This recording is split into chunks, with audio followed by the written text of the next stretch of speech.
जय हिंद, वंदे मातरम मेरे प्यारे साथियों। तो चलिए आज थर्ड स्लाइड को स्टार्ट करते हैं। सेकंड स्लाइड को मैंने अपलोड कर दिया है, अगर आप इसको नहीं देखें तो डिस्क्रिप्शन में उसका लिंक होगा, वहां जाकर देख लीजिए। और चैनल पर नए तो चैनल को कर लीजिएगा सब्सक्राइब। तो चलिए आज का सेशन इसी जगह से स्टार्ट करते हैं। आपको पता है कि मैं वन लैंग्वेज स्टार्ट किया हूँ, जो कि बिहार और कॉम्पिटिटिव एग्जाम से ये जो है महत्वपूर्ण क्वेश्चन है। तो चलिए स्टार्ट करते हैं। पाल वंश के किस शासक ने प्रसिद्ध विक्रमशिला विश्वविद्यालय की स्थापना की? तो विक्रमशिला विश्वविद्यालय की स्थापना जो किया तो वह धर्मपाल की।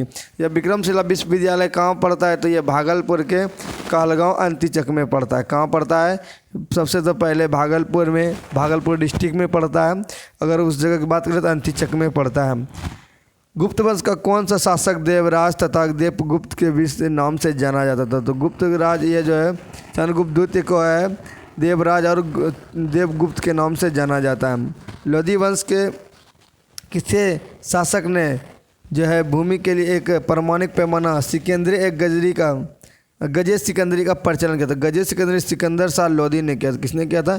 सिकंदर शाह लोधी ने। इसको याद रखने के लिए आपको जो है गजे सिकंदरी दिया है, तो जो है यहाँ पर याद रखना है सिकंदर शाह लोधी ने किया था। ये जो नापने का पैमाना है उसी को किया था। संतलत काल में सदका क्या था? एक प्रकार का धार्मिक कर था। सदका क्या था? तो एक प्रकार का धार्मिक कर था। सम्राट अकबर ने जैन धर्म के जैनाचार्य हरि विजय सूरी को क्या उपाधि दी थी, प्रदान की थी? तो जगत गुरु। क्या रूप में किया था? जगत गुरु के रूप में जैनाचार्य हरि विजय सूरी को उपाधि कौन दिया था? अकबर ने दिया था। आगे की बात करें तो मंसूर, यह क्या है? उस्ताद मंसूर। उस्ताद मंसूर तथा अबुल हसन किस मुगल शासक के श्रेष्ठ कलाकारी के से थे? यह जहांगीर। ये जो है उस्ताद मंसूर और अबुल हसन जो है कहाँ के थे? ये तो जहांगीर के शासक के श्रेष्ठ कलाकारी थे। होलकर ने अंग्रेज़ों से मंदसौर की संधि कब हुई? होलकर ने जो अंग्रेज़ों से जो किया था मंदसौर की संधि, वह 1888 में किया था, जनवरी 1888 में। कब किया था? जनवरी 1888 में। तो HEM याद रखना, होलकर और अंग्रेज़ के बीच जो है कौन संधि है? मंदसौर की संधि हुई थी 1888 में। पेरिप्लस ऑफ द एरेथीज में अरिकमेडु बंदरगाह को किस नाम से संबोधित किया? तो पैडोक नाम से। क्या नाम से? क्या है? पैडोक नाम से। कहाँ पर? पेरिप्लस ऑफ द एरेथीज थी अरिकमेडु बंदरगाह को। फिर अलाउद्दीन द्वारा निर्मित अलाई दरवाज़ा का किस मस्जिद का प्रवेश द्वार है? तो कुव्वतुल इस्लाम मस्जिद। ये जो कुव्वतुल इस्लाम मस्जिद है, इसी का जो अलाउद्दीन द्वारा निर्मित जो है अलाई दरवाज़ा जो है। अकबर के अल्पायु होने का कारण क्या था? अकबर का अल्पायु होने के कारण 1556-1560 तक मुगल साम्राज्य के शासन जिम्मेदारी किसके हाथों से? ये जो अकबर का अल्पायु होने के कारण किसके हाथों में चली? तो बैराम खां के हाथों में। किसके हाथों में चला गया? तो बैराम खां के हाथों में चला गया था दोस्तों। फिर आपको आगे क्वेश्चन आता है दोस्तों कि अंतिम मुगल शासक कौन था? तो अंतिम मुगल शासक जो था बहादुर शाह जफर था। कौन था? बहादुर शाह जफर था। बौद्ध धर्म ग्रहण करने वाली पहली महिला कौन थी? तो बौद्ध धर्म जो ग्रहण करने वाली पहली महिला थी गौतमी थी। कौन थी? गौतमी थी, जो कि बुद्ध भगवान की ये जो है गौतमी जो उसकी मौसी लगती थी, जिसने उसका लालन पालन किया था।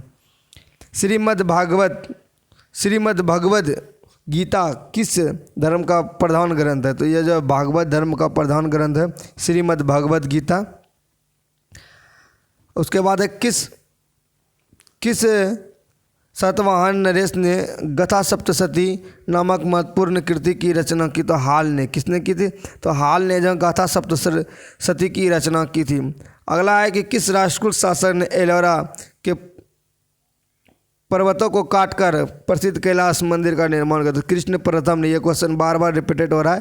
तो जो है प्रसिद्ध कैलाश मंदिर का निर्माण एलोरा में जो स्थित है पर्वत को काटकर बनाया गया, तो कृष्ण प्रथम के द्वारा बनाया गया है। चोल शासक के किस धर्म के अनुयायी थे? चोल शासक किस धर्म से अनुयायी थे? तो शैव धर्म से। किस धर्म से? शैव धर्म से अनुयायी थे।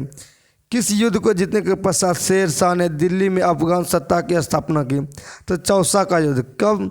चौसा का युद्ध जीतने के बाद जो है शेर शाह ने दिल्ली अफगान सत्ता की स्थापना की।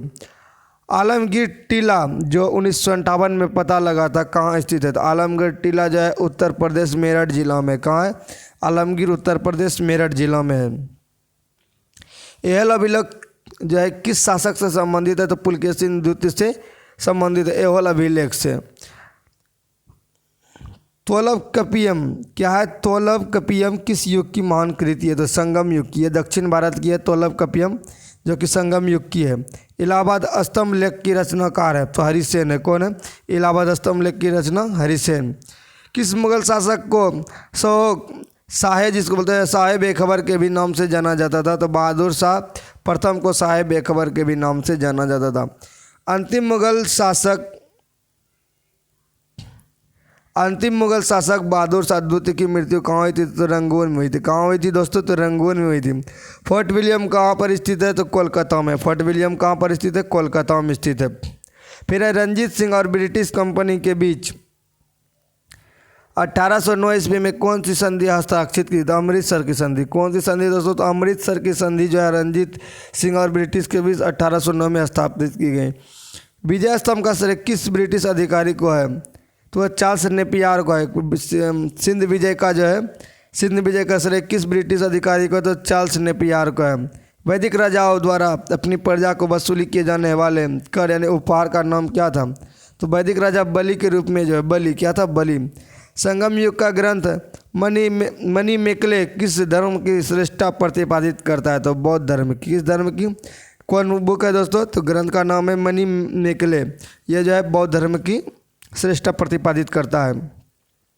भगवान बुद्ध के जीवन की किस घटना को महाविनिष्क्रमण कहा गया है? तो ये जो है उसके घर त्याग की घटना को क्या कहा गया? महाविनिष्क्रमण कहा गया है। किस स्रोत के अनुसार जो दोस्तों अशोक ने अपने वृद्धावस्था में सिंहासन का अपने पौत्र संप्रति पक्ष के परित्याग किया? तो दिव्यावदान। क्या? दिव्यावदान से। फिर 40 मतलब अमीरों का समूह का जड़ मूल किसने विनाश किया? तो बलबन ने। 40 जो होता है ये किसने विनाश किया? 40 अमीरों का समूह बलबन ने किया था।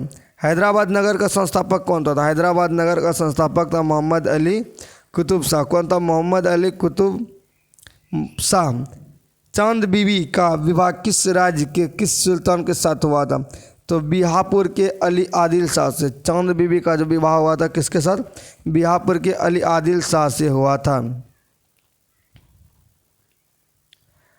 फिर है सुप्रसिद्ध कृति तबाकत ए अकबरी की रचना किसने की? ख्वाजा मोइनुद्दीन अहमद ने।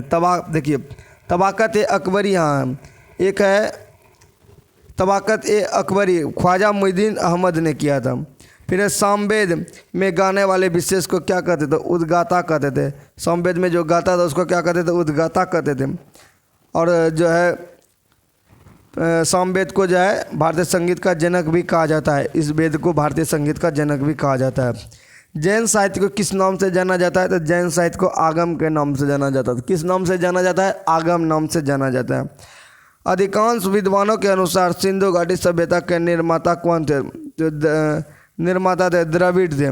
संगम काल में राजा के जन्मदिन को कहा जाता था पेरुनल। क्या कहा जाता? संगम काल में पेरुनल। याज्ञवल्क स्मृति टीका किसने लिखी थी? विज्ञानेश्वर ने। किसने लिखी थी? विज्ञानेश्वर ने। कश्मीर का अकबर किसे कहा जाता था? तो जैन अबादीन को। किसको कश्मीर का अकबर कहा जाता है? जैनुल अबादीन को। फिर बाबर की आत्मकथा तुजू के बाबरी। जी हाँ दोस्तों, इसी के बारे में हम बात करना चाहते हैं। तुजू के बाबरी एक क्वेश्चन आता है जो तुर्की भाषा में है। ईस्ट इंडिया कंपनी की बंगाल और बिहार के दीवानी किस मुगल सम्राट को प्रदान किए? तो शाह आलम द्वितीय को इसका दीवानी प्रदान किया गया था। ऋग्वेद में दस्यु शब्द किसके लिए प्रयोग किया गया? तो अनार्यों के लिए। किसका? अनार्यों के लिए किया गया था। संगम युगीन साहित्य किस शैली में लिखा गया है? तो काव्य शैली में लिखा गया है। किस शैली में लिखा गया है? काव्य शैली में। गौतम बुद्ध के जन्म के समय पाटलिपुत्र का सम्राट कौन था? तो वह था बिंबिसार। कौन था दोस्तों? बिंबिसार था। फिर अगला है चंद्रावर का युद्ध किस के बीच हुआ था? तो मोहम्मद गौरी तथा जयचंद के बीच। ये जो चंदावर होता है, चंद्रावर इसमें लिखा है दोस्तों, चंदावर। ये जो है जयचंद के बीच हुआ था, जो कि पृथ्वीराज चौहान का जो है ये धोखा दिया था जयचंद। परमार वंश की राजधानी कहाँ थी? तो धारागिरी। कहाँ थी? धारागिरी परमार वंश की राजधानी थी। महाबलीपुरम में स्थित 7 रथ मंदिर का निर्माण किसने करवाया था? तो नरसिंह वर्मन ने करवाया था। किसने करवाया था? नरसिंह वर्मन ने। तहकीक हिंद ग्रंथ की रचना किसने की थी? तो अलबरूनी। किसने की थी? तहकीक हिंद अलबरूनी ने की थी। दीवान कोई का स्थापना किस सुल्तान ने की थी? तो मोहम्मद बिन तुगलक ने। किसने किया था? तो मोहम्मद बिन तुगलक ने किया था। फिर है जफरनामा के नाम से इतिहास को क्या विख्यात हुआ? तो औरंगजेब को लिखा गया गुरु गोविंद सिंह का पत्र। जफरनामा के नाम से जो है औरंगजेब को लिखा गया गुरु गोविंद सिंह का पत्र जो है, इसी को जफरनामा के नाम से इतिहास में विख्यात हुआ। आर्यों के पूर्व की ओर प्रसार का विज्ञान कराने वाले अग्नि वैश्वानर तथा विदेह माधव की कथा को उल्लेख किस ग्रंथ में सर्वप्रथम हुआ था? शतपथ ब्राह्मण में। किसमें हुआ है? शतपथ ब्राह्मण में क्या हुआ है? आर्यों के पूर्व की ओर प्रसार तथा अभिज्ञान कराने वाली अग्नि वैश्वावर तथा विदेह माधव की आत्मकथा। ऋग्वेद में सबसे अधिक मंत्र किस देवता को स्तुति के लिए गया है? तो इंद्र के लिए। किसके लिए? स्तुति इंद्र के लिए, वो भी 250। कितने? 250। फिर आगे क्या दोस्तों? निषाद का सबसे पहला उल्लेख किस ग्रंथ से मिलता है? तो यजुर्वेद से। निषाद जो है इसका जो उल्लेख किससे मिलता है? यजुर्वेद से मिलता है। खानवा के युद्ध में मेवाड़ को पराजित करने वाला शासक कौन था? तो बाबर था। पान खा के चबूतरा गिरने, खानवा का युद्ध हुआ था बाबर के साथ हुआ था। पराजित करने वाला शासक कौन था? मेवाड़ को पराजित कर दिया था बाबर किया था। अगला है लॉर्ड डलहौजी के अपहरण नीति के अंतर्गत सर्वप्रथम किस राज्य को अंग्रेजी साम्राज्य में अधीन कर रखा था? सतारा को। सतारा को। किसको? सतारा को। भारत में स्थानीय स्वशासन प्रारंभ करने का श्रेय जो जाता है किसको? लॉर्ड रिपन को। स्थानीय स्वशासन प्रारंभ किसने किया था? तो लॉर्ड रिपन ने। मध्यकालीन इतिहास में सर्वाधिक विवादास्पद शासक किस को माना जाता है? मोहम्मद बिन तुगलक की। किसको? मोहम्मद बिन तुगलक को क्या माना जाता है? सर्वाधिक विवादास्पद। मौर्य सम्राट अशोक के शासनकाल में प्रांतों की संख्या कितनी थी? 5 थी। तक्षशिला किस प्रांत की राजधानी थी? तो उत्तरापथ की। अजंता की कौन सी गुफा जो है सर्वाधिक प्राचीन है? तो जिसमें 16 बौद्ध उपासकों का स्तूप की तरफ बढ़ते हुए चित्रित किया गया। तो गुफा की संख्या 9 है। गुप्त प्रशासन के गजासेन का अध्यक्ष किसे? गुप्त प्रशासन में गजासेन का अध्यक्ष किसको चुना गया था? तो महापिलुपति को। किसको? महापिलुपति को चुना गया था। बरामीर द्वारा रवित विहित संहिता में चालुक्य वंश किस जाति का माना जाता था? तो सुलिक जाति का। किसका? सुलिक जाति का।